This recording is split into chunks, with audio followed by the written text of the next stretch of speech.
ಎಲ್ರಿಗೂ ನಮಸ್ಕಾರ. ಈ ನವರಾತ್ರಿ ತಮ್ಮೆಲ್ರಿಗೂ ಆಯುಸ್ಸು ಆರೋಗ್ಯ ಐಶ್ವರ್ಯ ಕೊಟ್ಟು ಆ ದೇವರು ನವದುರ್ಗಿಯರು ಕಾಪಾಡಲಿ ಅಂತ ನಾನು ದೇವರಲ್ಲಿ ಪ್ರಾರ್ಥಿಸ್ತೀನಿ. ನಾನು ಶೋಭಾ. ಇದು ನನ್ನ ಮೊದಲನೇ ಡೈಲಿ ಬ್ಲಾಗ್. ದಿನ ಮಾಡಬೇಕು ಅಂದ್ಕೊತಾ ಇದ್ದೀನಿ, ನೋಡೋಣ ಏನಾಗುತ್ತೋ. ತಮ್ಮೆಲ್ಲರ ಆಶೀರ್ವಾದ ಆರೈಕೆ ಸದಾ ನನ್ನ ಮೇಲೆ ಇರಬೇಕು ಅಂತ ನಾನು ಕೇಳ್ಕೊತೀನಿ. ನಿಮಗೆ ಸಮಯ ಇದ್ದು ನನ್ನ ಬ್ಲಾಗ್ ನೋಡಬೇಕು ಅಂತ ಇಂಟ್ರೆಸ್ಟ್ ಇದ್ದರೆ ಒಂದ್ಸಲಿ ನೋಡಿ ಸಬ್ಸ್ಕ್ರೈಬ್ ಮಾಡಿ ದಯವಿಟ್ಟು.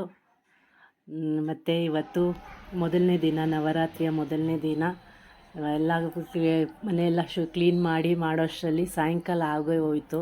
ನೆನ್ನೆನೂ ಅಮಾವಾಸ್ಯೆ ಇರೋದ್ರಿಂದ ದೇವ್ರ ಮನೆಯೆಲ್ಲ ನೆನ್ನೆ ಕ್ಲೀನ್ ಮಾಡೋಕ್ಕಾಗಿಲ್ಲ.